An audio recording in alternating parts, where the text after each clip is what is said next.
नमस्ते दोस्तों, जाने कब मनाएं रामनवमी का त्यौहार 13 अप्रैल या 14 अप्रैल को, और माता की चौकी कब हटाएं और कैसे हटाएं जाने। दोस्तों, चैत्र मास के नवरात्रे वैसे तो 9 दिनों तक चलते हैं, लेकिन पंचांग भेद या तिथियों के बदलाव के कारण ये कभी कभी 8 दिन के तो कभी कभी 10 दिन के हो जाते हैं। वर्तमान समय में नवमी तिथि अष्टमी तिथि के साथ मिल गई है।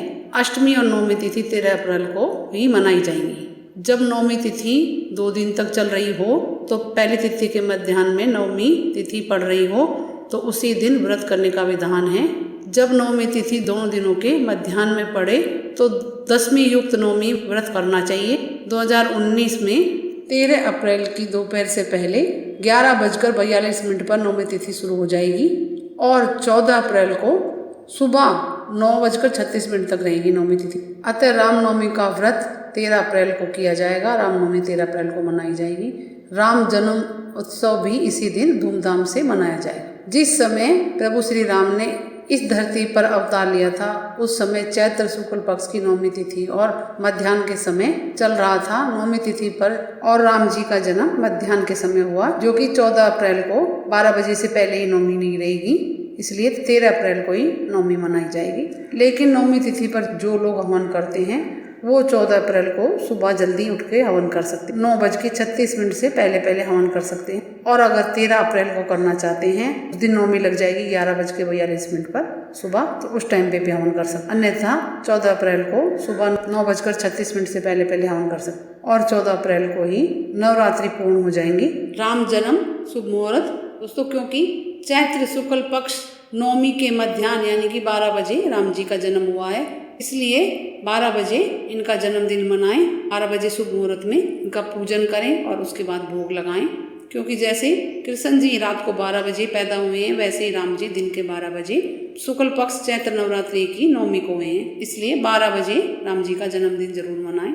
अगर आप कन्या पूजन भी करना चाहते हैं तो 13 अप्रैल को कर लें और 14 को कर रहे हैं तो 9:36 से पहले कर लें। और कन्या को भोजन कराने के बाद आप व्रत खोल सकते हैं। अगर रामनवमी का व्रत कर रहे हैं साथ में तो वो भी 14 अप्रैल को खोल सकते हैं व्रत को।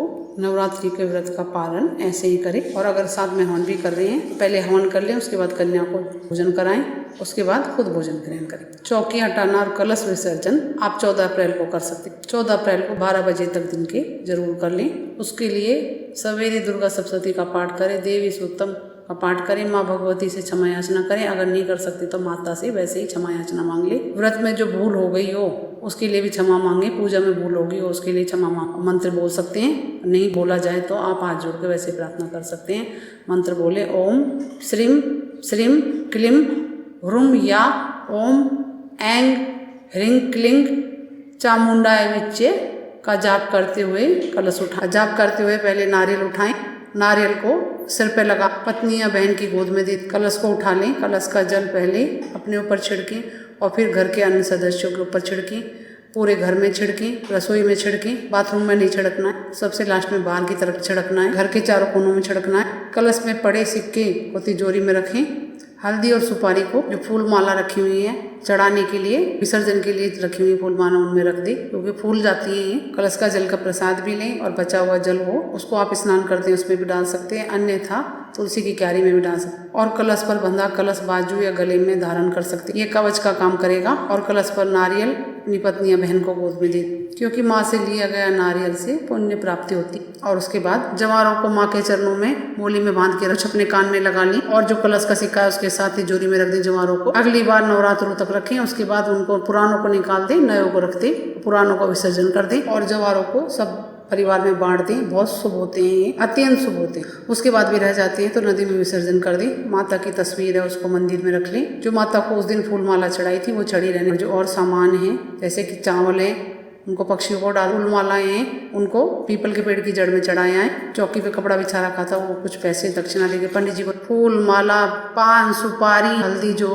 उनको सबको पीपल की जड़ में चढ़ा के आ जाएं और अपनी चौकी को उठा के रखें। इस बात का भी ध्यान रखें, माता की चौकी हटाने के बाद तुरंत झाड़ू नहीं लगाएं। किसी को स्नान नहीं करना चाहिए घर में, और ना कन्याओं को भोजन कराने के बाद तुरंत स्नान करना चाहिए, ना झाड़ू लगाना चाहिए। अगर कन्या पूजन कर रहे हैं तो कन्या पूजन के लिए 2 से लेकर 10 साल तक की कन्याओं को ही भोग लगाने का, खाना खिलाने का विधान है। 1 साल से कम की कन्याओं को खाना खिलाना, जिमाना मना है, क्योंकि वह स्वाद को अभिव्यक्तित नहीं कर सकती हैं। लेकिन दोस्तों इस बार रामनवमी पर बन भी रहे बहुत शुभ सही। जहाँ 13 अप्रैल को पूर्णवसु नक्षत्र है, वहीं 14 अप्रैल को रवि पुष्य नक्षत्र सर्वार्थ सिद्धि योग भी है। वहीं 13 अप्रैल को रवि योग, रवि पुष्य नक्षत्र और सर्वार्थ सिद्धि योग 14 अप्रैल को 9:37 तक रहे।